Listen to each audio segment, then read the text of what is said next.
আসসালামু আলাইকুম এভরিওয়ান, আশা করি সবাই ভালো আছেন, লাইফে চিল করতেছেন। লাইফে চিল করেন, তবে তার পাশাপাশি পড়াশোনা করেন আর স্কিল ডেভেলপ করেন। আজকে আমরা নিয়ে আসলাম এইচএসসি ইকোনমিক্সের যে সেকেন্ড পেপার, সেটার হচ্ছে অধ্যায় 4, যার নাম হচ্ছে জনসংখ্যা, মানব সম্পদ ও আত্মকর্মসংস্থান। এই অধ্যায়ের হচ্ছে আমরা এই 4টা টপিক হচ্ছে আজকে আমরা বুঝবো।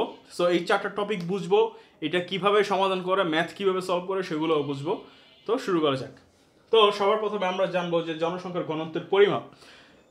তার আগে বুঝি যে জনসংখ্যার ঘনত্ব কি। সো জনসংখ্যার ঘনত্ব হচ্ছে একটা নির্দিষ্ট এলাকায় একটা নির্দিষ্ট সময়, এটা 1 বছর হইতে পারে, তো প্রতি বর্গ কিলোমিটারে মোট যতজন বসবাস করে ওইটাই হচ্ছে জনসংখ্যার ঘনত্ব। আবারও বলি, একটা নির্দিষ্ট এলাকা, আচ্ছা এইভাবে বলি যে একটা দেশের একটা নির্দিষ্ট সময়, সাধারণত 1 বছর ধরা হয়, ওই সময়টাতে তার প্রতি বর্গ কিলোমিটার এলাকায় যতজন মানুষ বসবাস করে সেটারই বলা হয় জনসংখ্যার ঘনত্ব।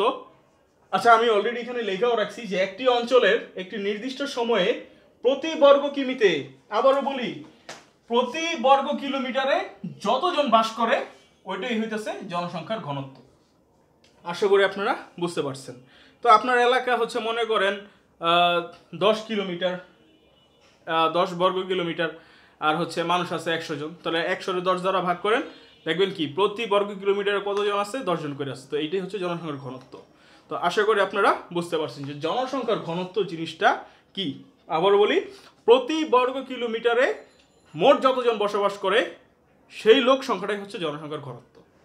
সো এখন আপনাদেরকে পরীক্ষায়, এটা তো ক নংয়ের জন্য প্রশ্ন করতেই পারে, কিন্তু যারা এইচএসসি স্টুডেন্ট আছেন, গ বা ঘতে হচ্ছে জনসংখ্যার ঘনত্ব পরিমাপ করতে বলে, ক্যালকুলেশন করতে বলে সৃজনশীলে।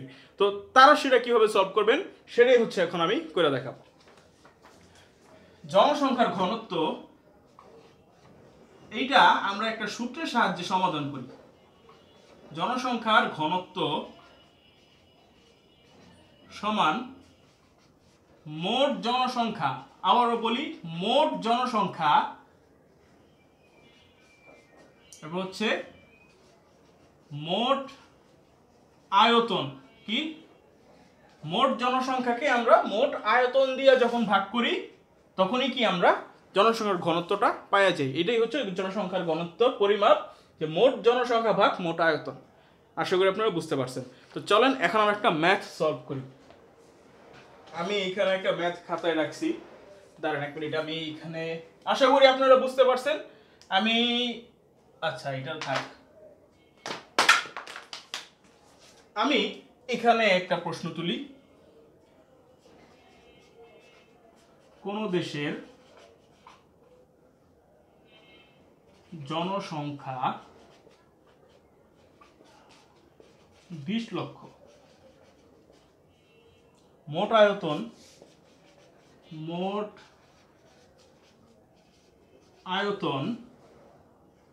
1 লক্ষ বর্গ কিলোমিটার,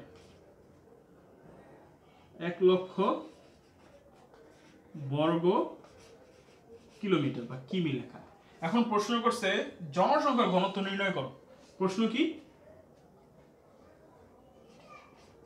জনসংখ্যার ঘনত্ব নির্ণয় করো। আচ্ছা, আমি একটা মিনিট দেখি যে বোর্ডটাতে দেখা যায় কিনা। আচ্ছা, দেখা যায়। তা কি বলছে? জনসংখ্যা কত? 20 লক্ষ, আর মোট আয়তন হচ্ছে 1 লক্ষ। তাহলে জনসংখ্যার ঘনত্ব কত? তাহলে আমরা কি করব? আমরা এই জিনিসটা লিখবো, সূত্রটা কি করব, লিখবো এভাবে যে মোট জনসংখ্যা ভাগ মোট আয়তন। এরপর কি আমরা হচ্ছে কি, মানে আগে প্রথমে লিখবো যে দেওয়া আছে মোট জনসংখ্যা এত, মোট আয়তন এত, এরপরে হচ্ছে আমরা এই সূত্রটা লিখবো। তাহলে এখন চলেন আমরা, মোট জনসংখ্যা এখানে কত বলছে? 20 লক্ষ। তো চলেন লিখি 20 লক্ষ, 20 এর পরে 5টা শূন্য দিবেন। 20 লক্ষ আমরা লিখলাম। এখন বলছে 1 লক্ষ, আয়তন কত? মোট আয়তন কত? 1 লক্ষ বর্গ কিলোমিটার, তাই তো? তাহলে এখন ক্যালকুলেশন করবো কেমনে? চলেন আমরা শূন্য কাটি, অবশিষ্ট থাকলো কত? 20। তাহলে হচ্ছে 20 জন। তাহলে আমরা লিখবো, সুতরাং ওই এলাকায় প্রতি বর্গ কিলোমিটারে, প্রতি বর্গ কিমিতে 20 জন বসবাস করে। আমরা ক্যালকুলেশন করে পাইছি 20, তাই তো? তার মানে আমরা কি জানলাম, প্রতি বর্গ কিলোমিটারে মানে প্রতি 1 কিলোমিটারে এই এলাকায় 20 জন মানুষ কি করে বসবাস করে। সো এই হচ্ছে আমাদের জনসংখ্যার ঘনত্ব। আশা করি আপনারা বুঝতে পারছেন জনসংখ্যার ঘনত্ব কি। তো যখনই প্রশ্নে আসবো একবারে শর্টকাট মানে সহজে এই সূত্রটা ব্যবহার করে কি করবেন, আপনারা চাইলে প্রশ্ন তুলে নিতে পারেন, তারপর নিজে সলভ করেন। আশা করি হচ্ছে আপনারা পারবেন করতে। আবার বলি, মোট জনসংখ্যারে মোট আয়তন দ্বারা কি করছি, ভাগ করছি। এখন প্রশ্নে আপনারা এইভাবে পুরো সংখ্যাটাও দিয়ে দিতে পারে, কিংবা এরকম করে 20 লক্ষ বলে দিতে পারে। তো আপনারা কিন্তু এটা ভালো করে খেয়াল রাখতে হবে যে 20 লক্ষ আসলে লেখে কেমনে, শূন্য দিতে হবে কয়টা 2 এর পরে, 1 লক্ষে শূন্য দিতে হবে কয়টা 1 এর পরে। এগুলো কিন্তু ভাই ভালো করে মনোযোগ দিয়ে রাখতে হবে, নাহলে কিন্তু ভাই একটা শূন্য কম দিয়ে দিবেন বা একটা শূন্য বেশি দিয়ে দিবেন, পুরো ম্যাথই কি হয়ে যাবে, মানে ক্যালকুলেশন তো করবেন, আপনার মনে হইব যে আমি সলভ করে ফেলছি, বাট আসলে এটা কি হবে, টোটালি ভুল হবে। এত কষ্ট করে করবেন একটা নাম্বারও পাইবেন না। আশা করি জনসংখ্যার ঘনত্ব বুঝে ফেলছেন। আপনারা একটু নিজে দেখেন এই। আচ্ছা, জনসংখ্যার ঘনত্ব আমরা বুঝে ফেললাম। এখন আমরা যাব জন্মহার কিভাবে নির্ণয় করে, আর জন্মহার কি এইটাই হচ্ছে জানতে। তাহলে আমরা এটা মুছে ফেলি, তুলে নেন আপনারা, আমি মুছে ফেললাম।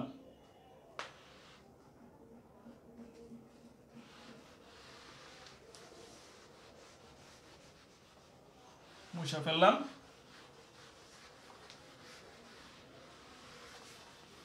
এইবার আসি হচ্ছে জন্মহার। কিসে? জন্মহার।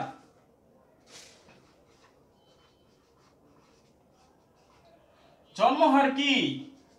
যারা জানি তারা একটু কমেন্টে লিখে ফেলি জন্মহার কি, আর যারা জানি না আমি লিখতেছি, আপনারা একটু সঙ্গে সঙ্গে তুলেন।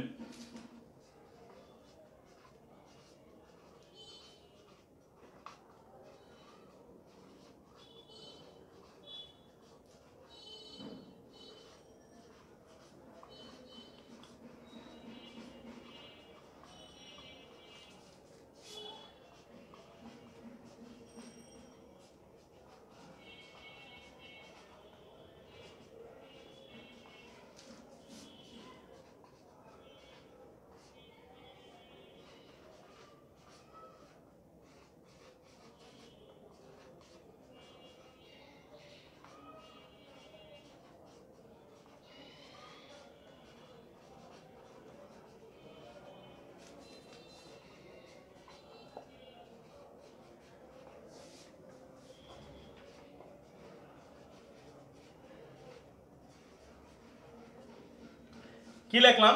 কোন নির্দিষ্ট অঞ্চলে একটা নির্দিষ্ট সময়, সাধারণত 1 বছর, প্রতি 1000 জনে যতজন জন্মগ্রহণ করে, প্রতি 1000 জনে যতজন জন্মগ্রহণ করে। অনেকে ভুল করেন, আমি অনেকের খাতা দেখছি ইতোমধ্যে, মানে আর আগে মানে যেসব এইচএসসি ব্যাচ পড়াইছি তারা লিখছে প্রতি 100 জনে। ঠিক আছে, আসলে জন্মহার, এই হার শব্দটা আমরা লিখি কিন্তু আসলে এটাকে আমরা মানে জনে প্রকাশ করি। ঠিক আছে, আমরা কিন্তু ওই পার্সেন্টেজে প্রকাশ করি না। তো কি, প্রতি 1000 জনে যতজন জন্মগ্রহণ করে, প্রতি 1000 জনে যতজন জন্মগ্রহণ করে সেটাই হচ্ছে জন্মহার।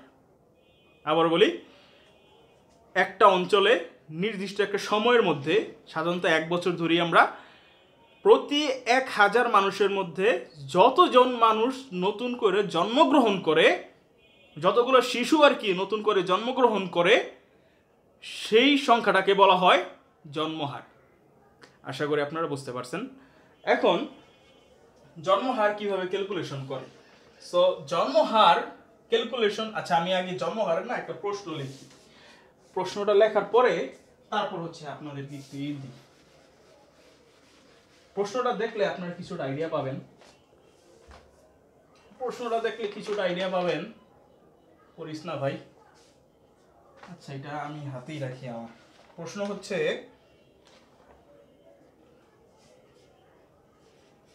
কোন এলাকায় 20,000 শিশু জন্ম নেয়। মোট জনসংখ্যা, মোট জনসংখ্যা 10 লক্ষ হলে 10 লক্ষ হলে জন্মহার কত? জন্মহার কত? প্রশ্ন কি করছে, কোন এলাকায় 20,000 শিশু জন্মগ্রহণ করছে, মানে একটা নির্দিষ্ট সময়ে 20,000 শিশু কি করছে, জন্মগ্রহণ করছে। এখন বলছে মোট জনসংখ্যা যদি 10 লক্ষ থাকে সেই সময়ে, তাহলে জন্মহার কত? তাহলে আমরা কিভাবে জন্মহারটা বের করব? সিম্পল, আমরা জন্মহারের সূত্র লিখি। জন্মহার সমান মোট জন্মগ্রহণের সংখ্যা, কি জন্মগ্রহণের সংখ্যা বাই মোট জনসংখ্যা, কি মোট জনসংখ্যা গুণন 1000 প্রতি 1000 জনে না, এই আর কি। আপনাদেরকে একটা কথা বলে রাখি, আপনার সূত্রটা অনেক জায়গায় আপনি এরকমও পাবেন যে মোট জীবিত শিশুর সংখ্যা, জীবিত শিশুর সংখ্যা এরকম থাকতে পারে। মোট জীবিত শিশুর সংখ্যা, মোট জীবিত, আচ্ছা আচ্ছা আচ্ছা আচ্ছা একটু পেঁচায় ফেলছি আমি, দেখাই। মোট জীবিত জন্মগ্রহণের সংখ্যা, গ্রহণের সংখ্যা বাই ওই বছরের মধ্যবর্তী সময়ের জনসংখ্যা। এইরকম সূত্র আপনি কোথাও দেখতে পারেন, এটার বলে ক্রুড বার্থ রেট। হ্যাঁ, এইটাও কিন্তু সঠিক, ঠিক আছে। আপনার প্রশ্ন যদি এরকম করে দেওয়া যায় যে জীবিত শিশু সংখ্যা দিছে এত, মধ্যবর্তী সময় জনসংখ্যা দিছে এত, আপনি ভাই কোনো প্রকার টেনশন করবেন না, কোনো প্যারা খাবেন না, আপনি জাস্ট এই সূত্রটা কি করবেন, ব্যবহার করে সমাধান করবেন। আমি এই সূত্রতে সমাধান করতেছি, অধিকাংশ জায়গায় এই সূত্রটা ইউজ করে, তবে এইটাও কিন্তু ভুল না। হ্যাঁ, আপনারা এই সূত্রটা একটু তুলে নেন, এটাও কিন্তু জন্মহারের সূত্র। আশা করি তুলছেন, আমি এটা এখন মুছে ফেলি। হ্যাঁ, চলেন তাহলে আমরা বরাবরের মতো কি করব, লিখবো যে দেওয়া আছে মোট শিশু জন্ম নেয় 20,000, মোট জনসংখ্যা 10 লক্ষ। এরপরে আমরা করব কি, সূত্রটা লিখবো, এরপর সূত্রের জায়গায় জায়গায় আমরা মান বসাই দিব। তাহলে কত, মোট শিশু জন্মগ্রহণ করছে 20,000, আর জনসংখ্যা কত, 10 লক্ষ ছিল, গুণন 1000, 1 2 3 4, 1 2 3 4, তাইলে আমরা এরকম পাইলাম, গুণন 1000, তাই তো।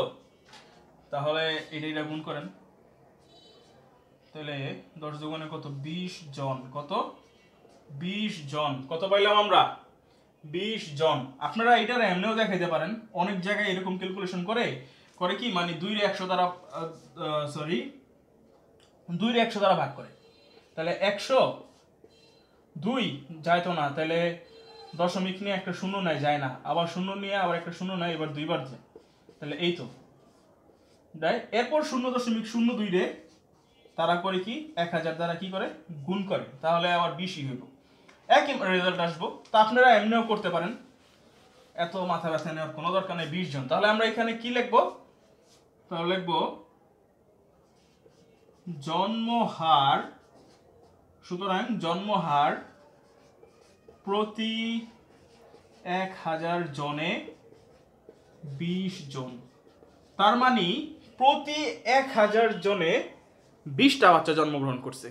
কি বললাম, ওই নির্দিষ্ট সময়ে মোট জনসংখ্যা ছিল 10 লক্ষ, আর শিশু জন্মগ্রহণ করছে কত, 20,000, তার মানে প্রতি 1000 মানুষের মধ্যে সেখানে তারা কি করছে, 20টা বাচ্চা নতুন কি করছে, জন্মগ্রহণ করছে। আশা করি আপনারা বুঝতে পারছেন, আশা করি আপনারা বুঝতে পারছেন। না বুঝলে কমেন্ট করেন, বুঝাই দিব, কমেন্টের মাধ্যমে বুঝিয়ে দেবো ইনশাল্লাহ। ওকে, আশা করি আপনারা তুলছেন। এখন আমি এটাও মুছে ফেলি, বেশি সময় দিলে ভিডিও বেশি বড় হয়ে যাব। এখন আমরা আসবো মৃত্যু হারে। কি হারে, মৃত্যু হারে। আমি এটা মুছলাম, আপনারা তুলে নেবেন একবারে সঙ্গে সঙ্গে, আমি যখন তুলুম তখন তুলবেন, আর যখন কথা বলুন তখন তুলবেন না। বুঝছেন, মানে যখন বুঝামো তখন আপনারা কেউ তুলবেন না। আচ্ছা, তাহলে মৃত্যুহার, চলেন লিখি মৃত্যুহার, ডেথ রেট। মৃত্যুহার কি? জন্মহারের উল্টাটা হইতেছে মৃত্যুহার। সাধারণত মানুষের প্রতি 1,000 জনে যতজন কি জন্মগ্রহণ করেন হবে না, এখন হবে যতজন মারা যায়। কি?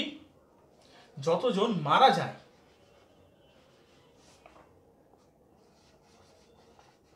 জন্মহার কি? প্রতি 1,000 জনে নতুন যে কজন জন্মগ্রহণ করে।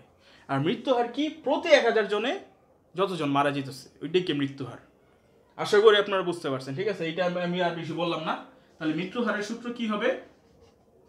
ওই সেম, মোট মৃত্যুর সংখ্যা, ওইখানে জন্মের সংখ্যা, এখানে মৃত্যুর সংখ্যা, ভাগ কত? মোট জনসংখ্যা। মোট জনসংখ্যা, আবারও বলি মোট জনসংখ্যা, সেম রুলস, গুণ 1,000। আবার এখানে অনেক সময় এটাও দিতে পারে যে মধ্যবর্তী সময় মোট জনসংখ্যা, যেটা ওই যে আমরা জন্মহারে দেখেছিলাম। তাহলে এখন এখানে আমরা মৃত্যুহারের একটা প্রশ্ন তুলি, তারপর সেটাকে আমরা সলভ করি। প্রতি 1,000 জনে যতজন মারা গেল সেটাই হচ্ছে মৃত্যুহার। আচ্ছা, এই প্রশ্নটা আমি মুছলাম। প্রতি 1,000 জনে যতজন মারা গেল সেটার মৃত্যুহার। রাস্তাটা বারবার পড়ে যেতেছে। আচ্ছা, প্রশ্ন করছে 2024 সালে কোন দেশে 10,000 জন মারা যায়। 10,000 জন মারা যায়, সেই বছরে মোট জনসংখ্যা 5 লক্ষ ছিল। 5 লক্ষ ছিল। বলছে মৃত্যু হার নির্ণয় করো।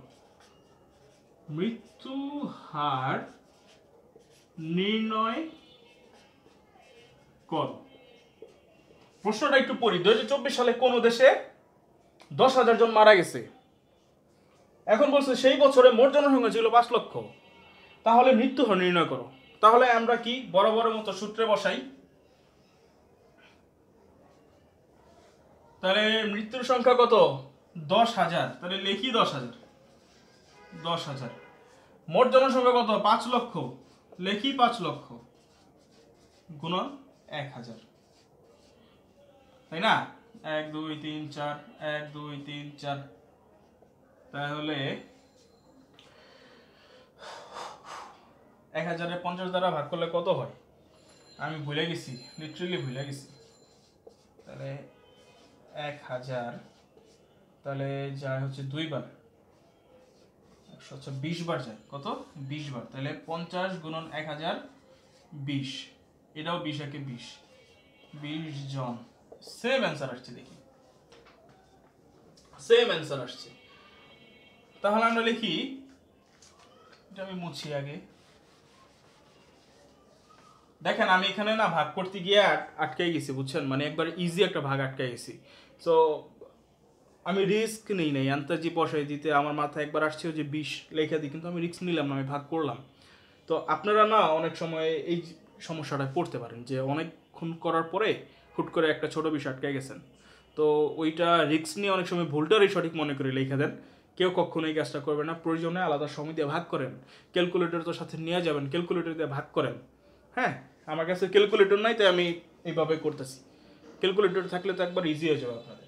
তাহলে আমরা কি লিখি? সুতরাং 2024 সালে ওই দেশে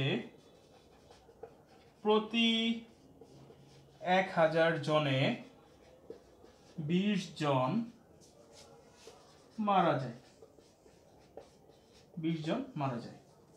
সুতরাং মৃত্যু হার 20 জন। মৃত্যু হার 20 জন। দ্বারা একটা মিনিট দেখা যায় বোর্ডে? হ্যাঁ, বোর্ডে দেখা যায়। কিভাবে রাখলাম? 2024 সালে ওই দেশে প্রতি 1,000 জনে 20 জন মারা যায়, সুতরাং মৃত্যু হার 20 জন।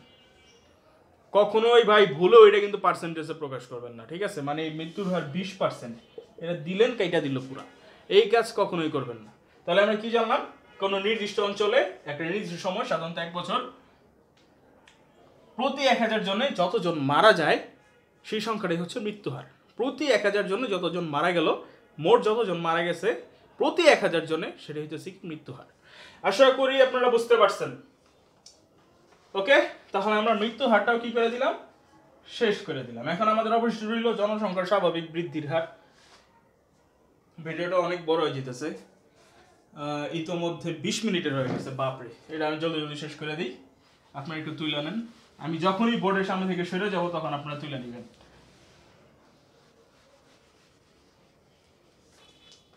তাই তো? মুছি, সূত্রগুলো মুছি ভাই, আর সময় নেই, 20টা মিনিট হয়ে গেছে। এত লম্বা সময় আমি ভাবিও নাই যে ভিডিওতে করব।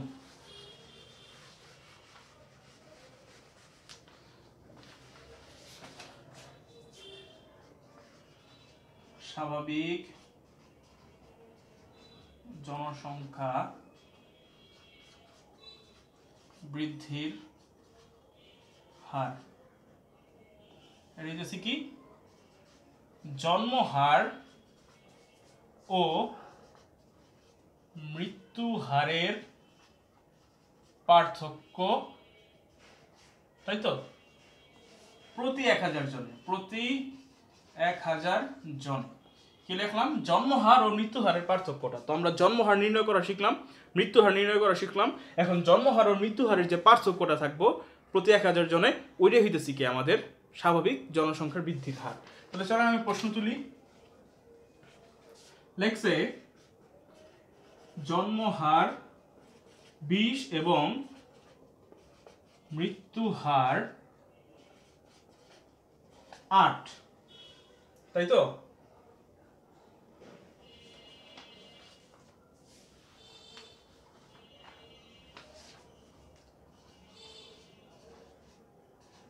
আচ্ছা, একটু ভুল বলছিলাম, শতকরা প্রকাশ। জন্মহার ও মৃত্যু হারের পার্থক্য শতকরা প্রকাশ করি আমরা, ওইটাই কি 8। আচ্ছা, তাহলে এখন লিখি জনসংখ্যার স্বাভাবিক, জনসংখ্যার স্বাভাবিক বৃদ্ধির হার কত? জনসংখ্যার স্বাভাবিক বৃদ্ধির হার কত? তাহলে আমরা আগে সূত্রটা তুলি। তাহলে জনসংখ্যার, আমার সঙ্গে সঙ্গে তুলেন, আমি ভিডিও দ্রুত শেষ করব, বিশাল বড় হয়ে গেছে, 20 মিনিট হয়ে কল্পনা করি না এই ভিডিওটা। আমার টার্গেট ছিল আমি 10-12 মিনিটে শেষ করব। জনসংখ্যার স্বাভাবিক বৃদ্ধির হার সমান জন্ম হার মাইনাস মৃত্যু হার ডিভাইডেড বাই 1000 গুণ 100। তো গুণ 100 মানে এটা আমরা শতকরা প্রকাশ করব, গুণ 100 মানে শতকরা প্রকাশ। আবার বলি, জন্ম হার ও মৃত্যু হারের পার্থক্যটাই যখন আমরা শতকরা প্রকাশ করি, সেটাই কি আমাদের স্বাভাবিক জনসংখ্যা বৃদ্ধির হার। তাহলে দেখেন আমরা জন্ম হারটা এখানে তুলছি। তাহলে জন্ম হার আমাদের কত? 20 মাইনাস মৃত্যু হার আমাদের কত? 8 বাই কত? 1000 গুণন 100। তাহলে উপরে কত হইল? 12, নিচে কত? 1000 গুণন 100। তাহলে এটা কাটলে হয় 10। তাহলে 12 10 দ্বারা ভাগ করলে হয় 1.2%। কত পাইলাম? 1.2%। সুতরাং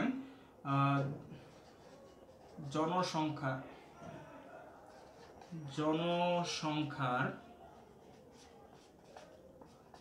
স্বাভাবিক বৃদ্ধির হার 1.2%। তাহলে আমরা কি জানলাম? ওই দেশে প্রতি 1000 জনে 20 জন জন্মগ্রহণ করছে এবং প্রতি 1000 জনে 8 জন মারা গেছে। তো এইটাই আমরা কি করছি, ক্যালকুলেশন করে বের করলাম যে 1000 জনে 20 জন জন্মগ্রহণ করে এবং 1000 জনে 8 জন মৃত্যুবরণ কইরা ওটার জনসংখ্যা বাড়ছে 1.2%।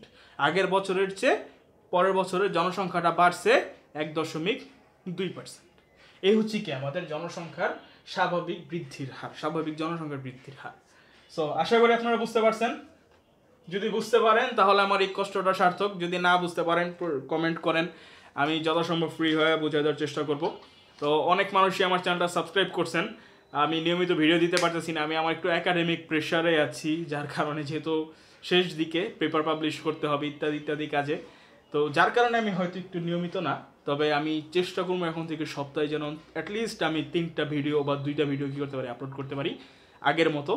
তো দোয়া করবেন আমার জন্য, আপনাদের জন্য দোয়া ভালোবাসা রইল। ভালো থাকবেন সবাই, আসসালামু আলাইকুম।